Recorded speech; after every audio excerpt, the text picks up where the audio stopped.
დედა შევეცი. ოპა.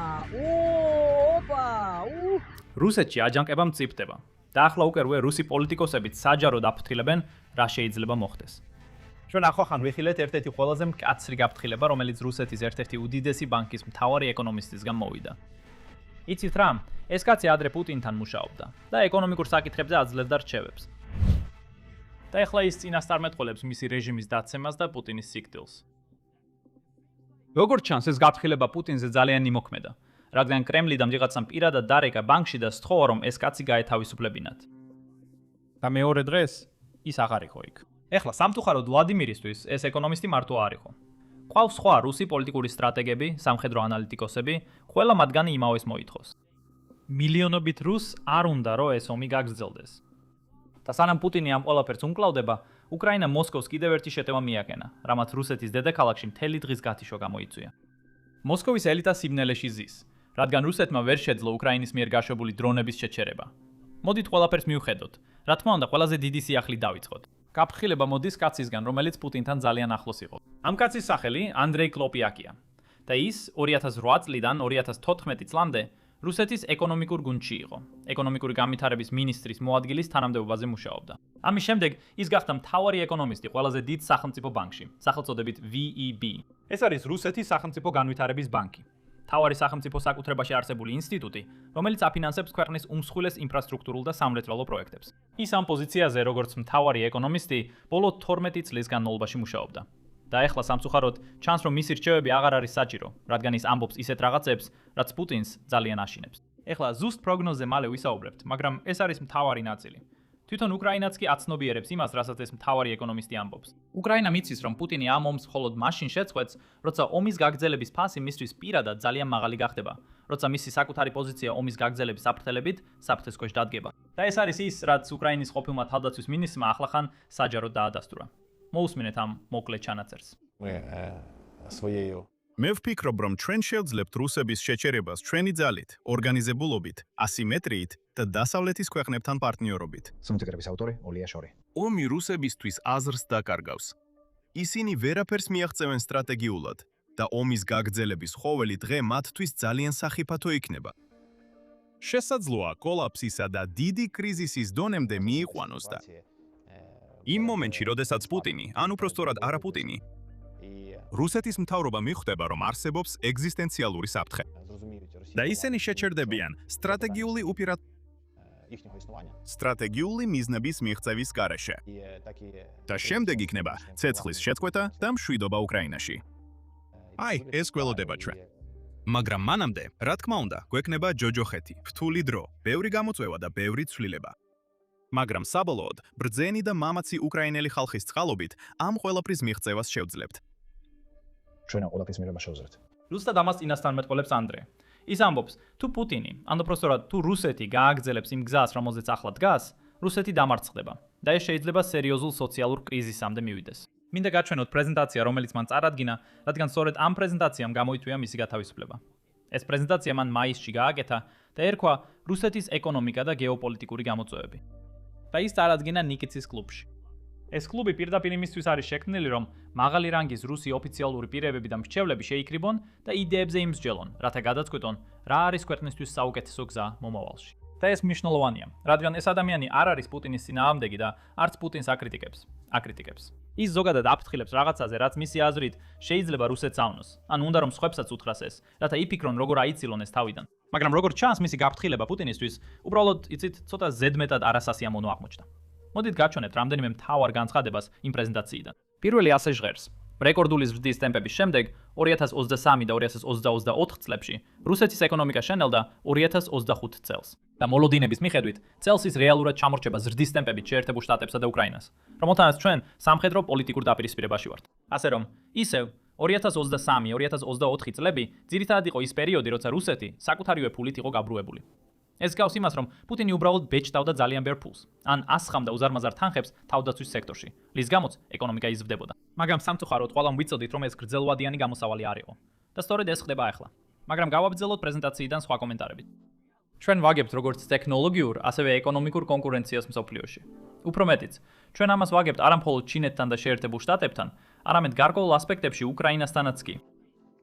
ნამდვილადაც არ უნდა იყოს ეს ჩემთვის პირადად არასასიამოვნო აღიარება, ეს მისი სიტყვებია სხვათა შორის. მაგრამ აშკარად ჩანს, რომ ეს ადამიანი არც უკრაინის და არც შეერთებული შტატების მხარდამჭერი არ არის. ის ძალიან პრორუსეთია და ცდილობს გააფრთხილოს რაღაცის შესახებ, რაც მოდის. ეს დაახლოებით იგივეა, რაც მე გავბრაზდე ჩემს სასტორზე, იმიტომ რომ მან მაჩვენა, რომ მძიმე ვარ. ეს სასტორის პრობლემა არ არის. მაგრამ გავაგრძელოთ. ის აგრძელებს და ამბობს. ჩვენ ვერ მოვიგებთ ამ გამოფიტვის ომში კონკურენციას. ჩვენ გვაქვს ილუზია, რომ ყველაფერი იქ დაინგრევა, ანუ უკრაინაში. ის არ ჩამოშლილა და არც ჩამოიშლება. ამ დროს კი ჩვენი საკუთარი ხარჯები იზრდება. საზოგადოებრივი გამოკითხვების მიხედვით, ჯანდაცვის მდგომარეობა უარესდება.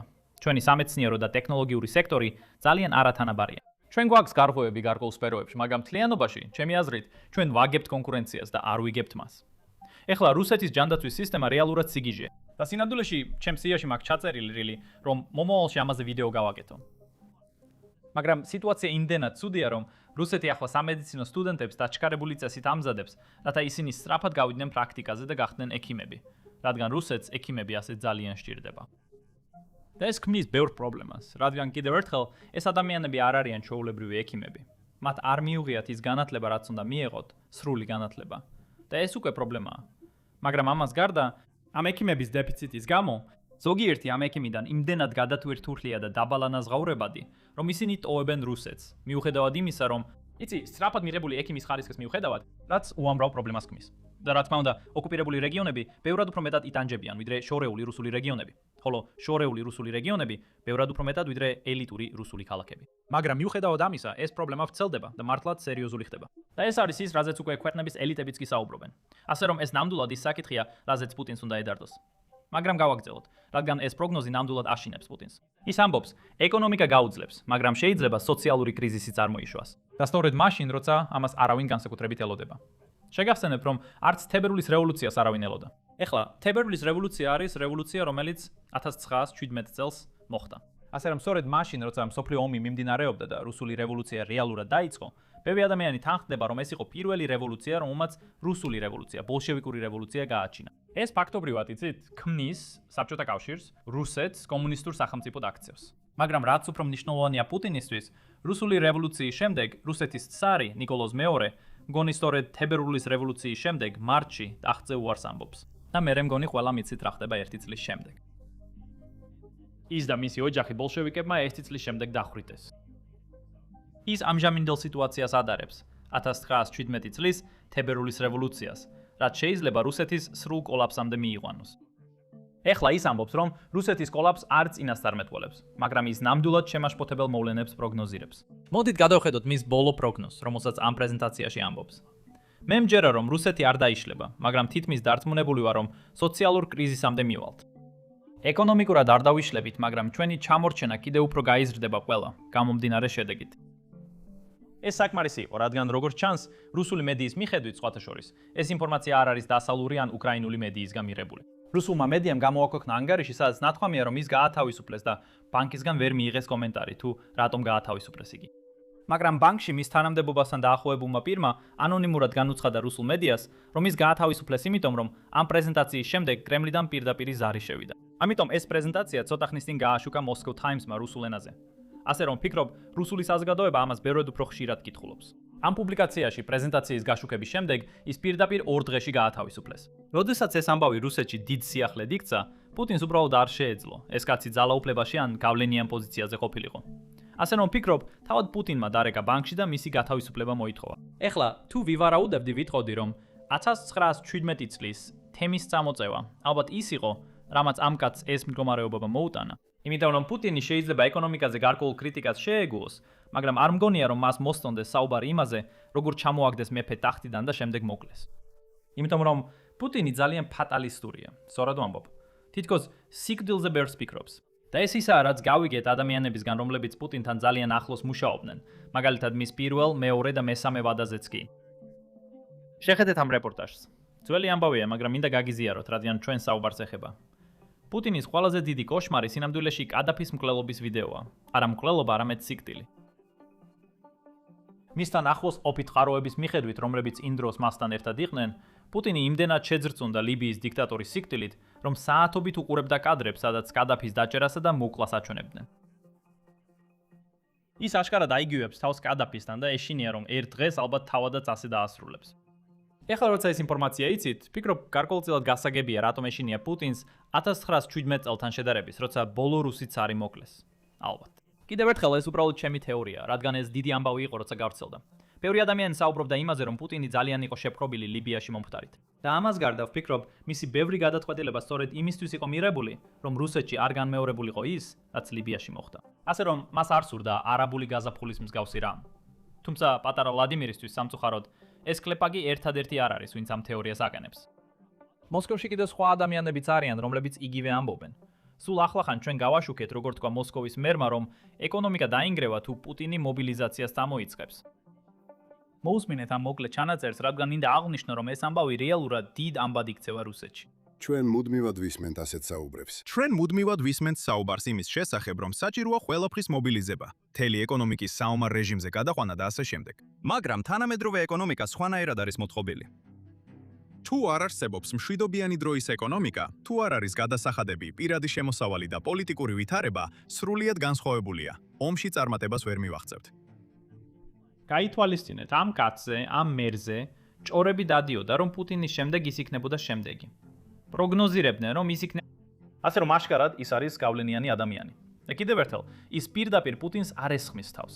ის ომსაც კი არ აკრიტიკებს. უბრალოდ ამბობს, რომ თუ მობილიზაციას გამოვაცხადებთ, ომს წავაგებთ. ანუ ის აკრიტიკებს გადაწყვეტილებას, რომელიც პუტინმა შეიძლება მალე მიიღოს. და ეხლა როცა ამაზე მერი საუბრობს, სხვა სამხედრო ბლოგერებიც იმავეს ამბობენ. მოусმინეთ. მოსკოვის განცხადება. მოსკოვის მერის სერგეი სობიანინის განცხადება, რომ ეკონომიკის მილიტარიზაცია შეიძლება ქვეყნის დაღუპვის მიზეზი გახდეს, საჭიროა ყურადღებით და კონტექსტში განვიხილოთ. რას ნიშნავს ეს სინამდვილეში? ჩვენ გვესმის, რომ დრო და ომში დახარჯული რესურსების ამოწურვა ხდება მთავარი ფაქტორები. ორები.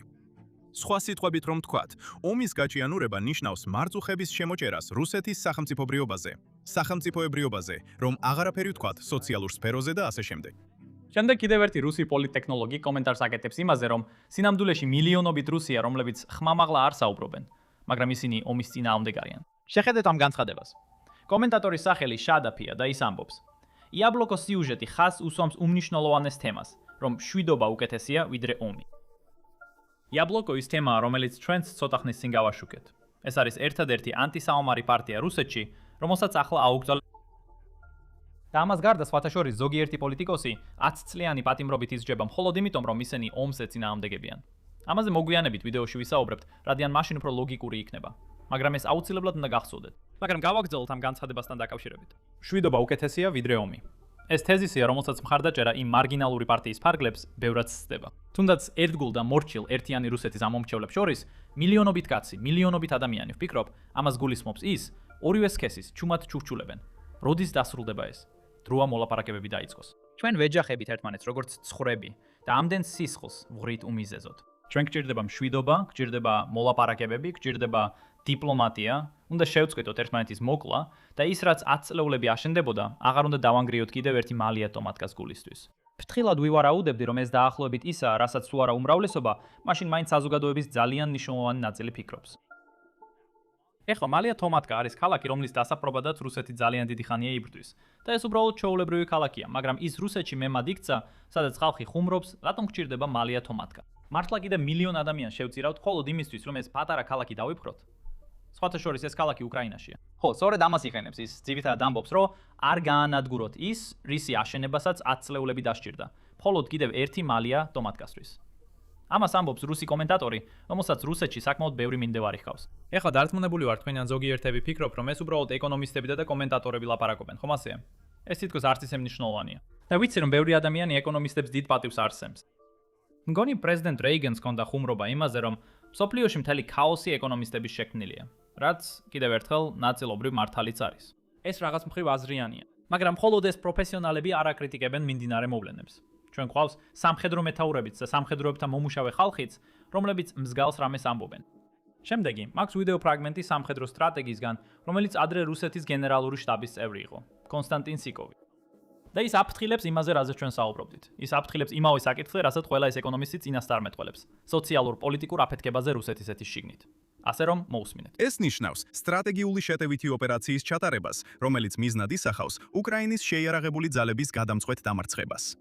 ყველაფერი დანარჩენი ნახევარზომებია. ნახევარზომა, რომელიც ჩვენს ქვეყანას კრიტიკულად საშიშ ზღვართან მიჰყავს. დიახ, და რა არის დასკვნა? ეს ყველაფერი კეთდება ყველაფრის მიუხედავად. ეს რომ დასკვნა ძალიან მარტივია. თუ ახლავე, უახლოეს მომავალში, ასეთ გადამწყვეტ ქმედებებზე არ გადავდივართ, მაშინ ჩვენთვის სოციალურ-პოლიტიკური აფეთქების რისკი თანდათან გაიზრდება. რა ნიშნებია? პირველი ნიშანი არის დიდი კაპიტალის აშკარა გაღიზიანების დემონსტრირება მთავრობის პოლიტიკით. ეს მიუთითებს რუსეთის პოლიტიკური ელიტის ღრმა გახლეჩაზე. ფაქტობრივად, დიდი ბიზნესი ღიად დაუპირისპირდა პრეზიდენტისა და მთავრობის პოლიტიკას. აჰა. მეორე მხრივ, ჩვენ ვხედავთ საზოგადოების მზარდ გაღიზიანებას. საზოგადოებაში. ეხლა მინდა ერთი რამ დავაზუსტო. დიახ, რუსეთში ბევრი ადამიანი ეწინააღმდეგება ამ ომს და ნელ-ნელა სულ უფრო მეტი მათგანი იწყებს ხმამაღლა საუბარს. მაგრამ ეს არ ნიშნავს, რომ ყველა ომის წინააღმდეგია. სინამდვილეში რუსულ მთავრობაში ყავს რამდენიმე ალკოჰოლიკი, რომლებიც სრულად უჭერენ ხარს ამ ომს. და ეს ადამიანები საჯაროდ უწოდებენ იდიოტებს ყველას, ვინც ომს ეწინააღმდეგება. ეხლა რა თქმა უნდა, თქვენგან ზოგიერთმა შეიძლება გამოიცნოს, ვისზე ლაპარაკობ. გულისხმობ პუტინის საყვარელ პატარა მარიონეტს დმიტრი მედვედევს. და სულ ახლახან მან რუსეთში ყველა ახალგაზრდა გააკრიტიკა. მან თქვა, რომ ყველა ახალგაზრდა რუსი, ვინც ომს ეწინააღმდეგება, უბრალოდ იდიოტია. მოусმინეთ. თუმცა იდეოლოგიური დაპირისპირება. იდეოლოგიური დაპირისპირება არ დასრულდება, რადგან ეს პრობლემები მხოლოდ მათ მხარეს არ არსებობს. ჩვენს გვაქვს ეს პრობლემები. ნახეთ, რამდენი იდიოტი გამოავლინა ამ რთულმა დრამატულმა პერიოდმა. აი ამ ძალიან რთულ დრამატულ პერიოდში. იდიოტები რა? ახალგაზრდა იდიოტები, რომლებიც ხშირად ვერც კი ხვდებიან რას აკეთებენ და ყველა სახის დაპირებას ებმებიან. რაღაცა საწოდავით ანხისთვის, ან უბრალოდ სურთ თანატოლებს უთხრან, რომ ყველაფრის წინააღმდეგი არიან. თანატოლებს შორის. თქვას რომ ის ყველაფრის წინააღმდეგია. ეს რა თქმა უნდა, ეს ხშირად დამახასიათებელია ახალგაზრდებისთვის. მაგრამ რა არის პრობლემა? ჩვენ უბრალოდ უნდა გავიგოთ, რომ ბევრ ადამიანს თავში რაღაც პრობლემა აქვს. ესეთი პატრიოტიზმი, აი ამიტომ პატრიოტული აღზრდა, რომელიც დაფუძნებულია ჩვენი გმირების საუკეთესო მაგალითებზე, ძალიან მნიშვნელოვანია. ეს გვაძლევს უზარმაზარ შესაძლებლობებს, რათა უზრუნველყოთ, რომ ადამიანების უმრავლესობამ უკეთ გაიგოს სიმართლე. ომის, შურისძიების, ჩვენი ქვეყნის როლის შესახებ.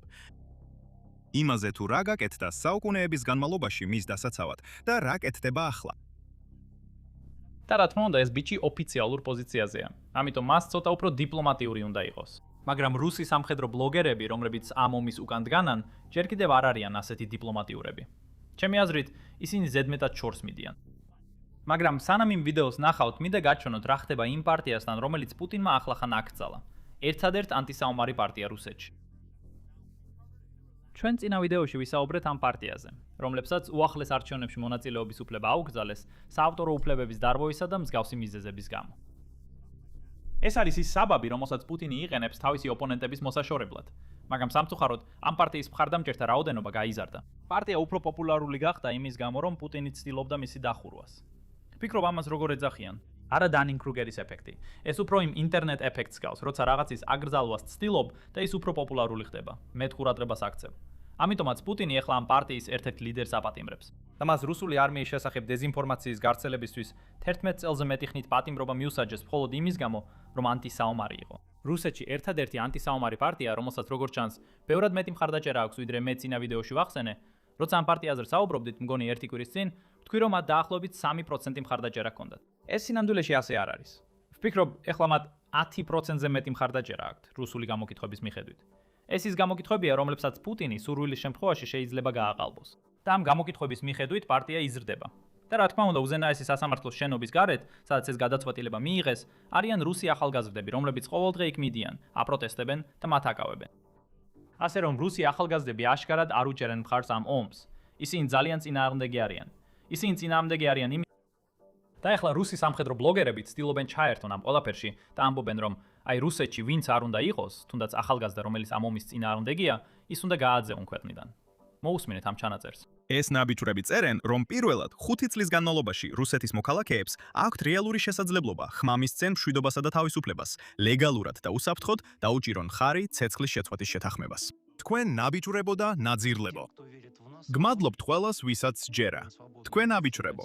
ისენი სჯერათ რუსეთის მშვიდობიანი და თავისუფალი მომასუფალი მომავლის. ასეც იქნება, როცა ჩვენ გავიმარჯვებთ და ჩვენ აქედან გამოგაგდებთ. ამიტომაც მოგიწოდებთ, შემოგვიერთდეთ და ერთად ვიმუშაოთ. ეს დაწერილია ვიღაცა ნიკოლაი რიბაკოვის მიერ, რომელიც არის იაბლოკოს პარტიის თავმჯდომარე და რომელიც რატომღაც ჯერ კიდევ არ ზის ციხეში. რატომ არ ჩასვეს ეს ნაბიჯვარი ციხეში? რატომ არ ზის ის ჯერ კიდევ გისოსებს მიღმა? რა დეგენერატების ბანდა? თუ ემოციებს გვერდზე გადავდებთ, რა თქმა უნდა, მე ფართო პოლიტიკური სპექტრის მომხრე ვარ. მაგრამ როცა იმ პოლიტიკურ სპექტრში შედიან ადამიანები, რომლებსაც სულაც არ ანაღულებთ მძიმე ბრძოლები, ან ჩვენი ბიჭების სიკვდილი, ანუ ისინი ახლა რეალურად ამ სისულელეს თავაზობენ. რაღაცა მშვიდობის შეთანხმებებს. არა, ჩვენი პრეზიდენტიც თავაზობს მშვიდობის შეთანხმებებს. ჩვენი პრეზიდენტი მზადაა მოლაპარაკებებისთვის, მაგრამ ერთი პირობით. დემილიტარიზაცია, დენაციფიკაცია, რუსული ენა, რუსეთის მართლმადიდებელი ეკლესიის სტატუსის აღდგენა, დონეცკი და ლუგანსკი. სრულად ჩვენ გვეკუთვნის. ზაპორიჟია, ხერსონის რეგიონი. ეს ნაბიჯრები ყველანი გაეთრიეთ იქიდან. დაგვიბრუნეთ ჩვენი ყველა ტერიტორია. ნახავთ, ეს ბლოგი არა. მიუმხრობლობის სტატუს, თავისუფალ შავ ზღვას. ვნახავთ. ამათ კი სხვა სჭირდებათ. ამ ხალხს სხვა უნდა. მათ უნდათ რომ ქვეყანამ საერთოდ შეწყვიტოს. და ისინი აგრძელებენ. გეტყვით რას აკეთებენ ახლა. ამას სონდაჟი ქვია. ოპერატიულ მუშაობაში არსებობს ასეთი ტერმინი, როგორც აგენტის სონდაჟი. მაგრამ აქ ეს ტერმინი სრულად შეესაბამება სიტყვის მნიშვნელობას. ამ ნაბიჯრებმა გადაწყვიტეს გაეგოთ, რამდენი ასეთი ნაგავი დარჩა აქ, ვინც იაბლოკოს მისცემდა ხმას. ოდა, გააგრძელეთ. მე რომ ასე მოგმართეთ, ბოდიში. მე მჯერა, რომ ადამიანები, რომლებიც არ უჭერენ ხარს სპეციალურ სამხედრო ოპერაციას, ადამიანები, რომლებიც სძულთ ჩემი ქვეყანა, ადამიანები, რომლებიც ფიქრობენ, რომ ტერიტორია უნდა დათმონ და ასე შემდეგ, ყველა მათგანი. ესენი არიან ადამიანები, რომლებსაც მოქალაქეობა უნდა ჩამოერთვათ. თუ ჩემი დიადი რუსეთი არ მოგწონს, გაეთრია აქედან. Workney Larsi. ბევრი ქალაქი და ქვეყანა გელოდება. იქ სამსახურსაც კი მოგცემენ. უკრაინის უსაფრთხოების სამსახური და სამხედრო დაზვერვა. სარგებლობენ უსაფრთხოებით და სამხედრო დაზვერვით. ამ ყველაფრის პარალელურად, უკრაინა განაგრძობს ზეწოლის გაზრდას გარედან. სულ გუშინ ღამით, მოსკოვის ელიტამ იგრძნო ის, რაც დანარჩენმა ქვეყანამ უკვე იცის. აქ ეკრანზე ხედავთ, უკრაინამ ასობით დრონი გაუშვა რუსეთის მასშტაბით. ზოგიერთი მათგანი კი პირდაპირ დედაქალაქში ჩავიდა. ჩვენ გვაქვს რამდენიმე ვიდეო მასალა მოსკოვიდან, სადაც დრონები ყველგან ფეთქდება. პირველი უკვე ნახეთ ვიდეოს დასაწყისში. აი მეორე, შეხედეთ.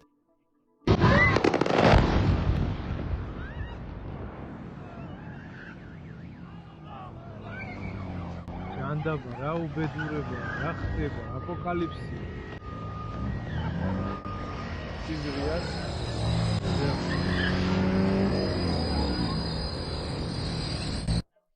ეხლა აი აქ ცოტა უცნაური მომენტია. ეს თავდასხმა ღამით მოხდა და ღამით ელექტროენერგია არ გათიშულა. მაგრამ დილით იყო ელექტროენერგიის გათიშვა, რომელიც დაიწყო მაშინვე, როგორც კი მოსახლეობამ ქვესადგურზე ძლიერი ხმაური გაიგონა. იმ მომენტში ცაში დრონები არ ყოფილა. ასე რომ ნამდვილად არ ვიცი რა იყო ის ხმაური. შეიძლება ეს დრონი იყო, რომელიც ქვესადგურს დაეჯახა და შემდეგ ამ ქვესადგურის დაზიანებამ გამოიწვია აფეთქება, ან იქნებ სხვა რამე იყო. შეიძლება უბრალოდ რუსული ინფრასტრუქტურა ინგრეინგრევდა, რადგან უკვე ძველია. და გულწრფელად რომ ვთქვათ, ეს შეუძლებელი ნამდვილად არ არის. როგორც არ უნდა იყოს, რაც არ უნდა ყოფილიყო, ეს დიდი პრობლემა იყო ბევრი რუსისთვის, განსაკუთრებით მოსკოვის ბიზნეს რაიონში. შეხედეთ, იუწყებიან, რომ მოსკოვის ზოგიერთ ნაწილში ელექტროენერგიის გათიშვა.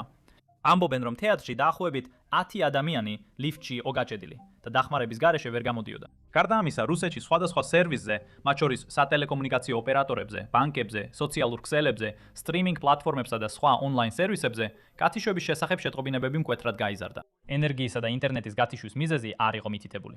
მთლიანობაში, როგორც ჩანს, ამ გათიშვამ ღამის დრონის თავდასხმის შემდეგ დაახლოებით 10,000 მოსკოველი დააზარალა. და კიდევ ერთხელ ზუსტი მიზეზი ჩვენ არ ვიცით, მაგრამ ალბათ ასე თუ ისე ეს უკრაინას შეიძლება მივაწეროთ.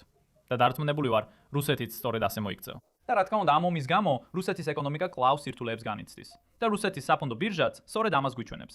ბანკები ვარდნაშია, საწყობის კომპანიებიც, იგივე Wildberries-ი. მიუხედავად იმისა, რომ Wildberries-ი კერძო კომპანია, დარწმუნებული ვარ, ისიც ვარდნაშია. და თქვენ იცით, რატომ არის ეს ასე? ოზონიც ვარდნაშია, რომელიც Wildberries-ის კონკურენტია. და ყველა კომპანია, რომელიც რუსეთის ეკონომიკის დიდ ნაწილს წარმოადგენს, საკმაოდ სწრაფად ეცემა. ის ამბოხი, რაზეც ეკონომისტი აფრთხილებდა, როგორც ჩანს, ბაზარი უკვე მიანიშნებ, რომ ეს შეიძლება მოხდეს. ეხლა მინდა გაჩვენოთ საინტერესო ვიდეო, რომელიც ცოტა ხნის წინ ვიპოვე. ჩვენ ყავს ამერიკელი მოხალისე, რომელიც უკრაინაშია და უკრაინისთვის იბრძვის.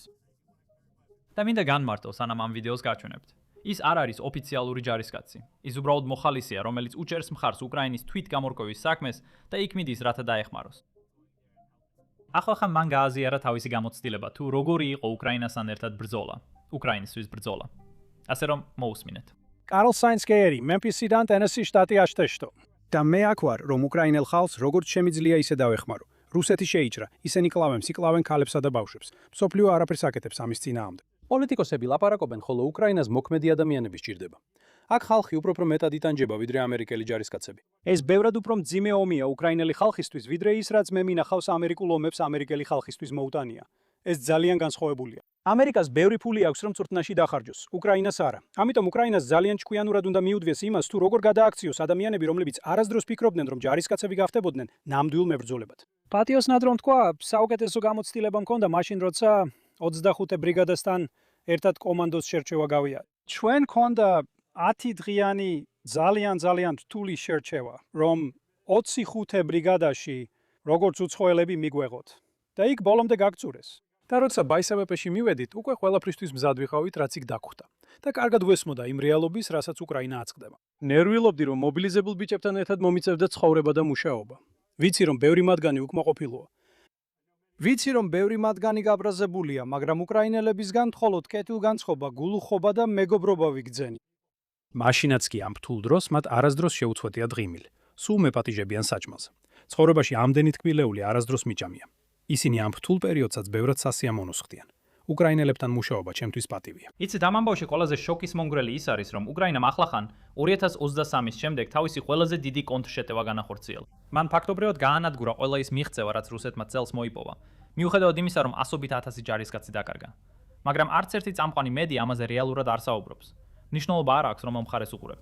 New York Times-ი ამ ამბავს არ აშუქებს, ყოველ შემთხვევაში ჯერ არა. Wall Street Journal-იც ამაზე არ წერს. და შემდეგ რა თქმა უნდა გვაქვს მეორე მხარეც, გვაქვს რუსული პროპაგანდის მანქანა, რომელიც ყოველ წელს მილიარდობით დოლარს ხარჯავს იმისთვის, რომ გაავრცელოს ის წყვილები, რომელთაც პუტინი უნდა რომ ყველამ დაიჯეროს. ზუსტად ამიტომ ვაკეთებთ იმას, რასაც ვაკეთებთ, რომ გავაშუქოთ სიმართლე უკრაინული სიმამაცის შესახებ და ვებრძოლოთ რუსულ პროპაგანდას.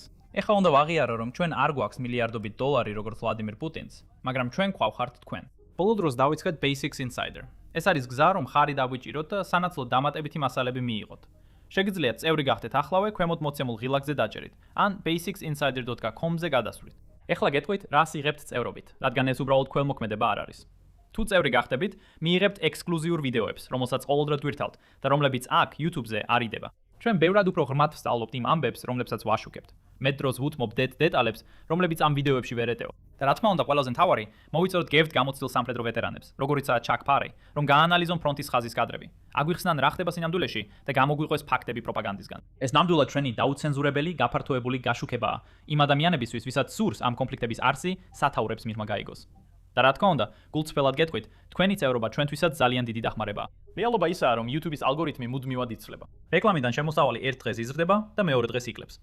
ვიდეოები ამ კვირაში რეკომენდაციებში ხდება, მაგრამ შეიძლება შემდეგ კვირაში აღარ იყოს რეკომენდაციებში, იმის გამო რაც თქვით. აი, რატომ ნიშნავს წევრების საზოგადოების შექმნა იმას, რომ შეგვიძლია დამოუკიდებელი გაშუქება გავაგრძელოთ ისე, რომ მთლიანად ყოვლისშემძლე ალგორითმზე არ ვიყოთ დამოკიდებული. ასე რომ, თუ მოგწონთ უფრო სირმისეული ანალიზი და გსურთ დაგვეხმაროთ ამ საქმიანობის გაგრძელებაში, შეგიძლიათ გახდეთ წევრი ქვემოთ მოცემულ გაწევრიანების ღილაკზე დაჭერით, ან Basics Insider-ზე გადასვლით. მოხარული ვიქნებით თუ შემოგვიერთდებით.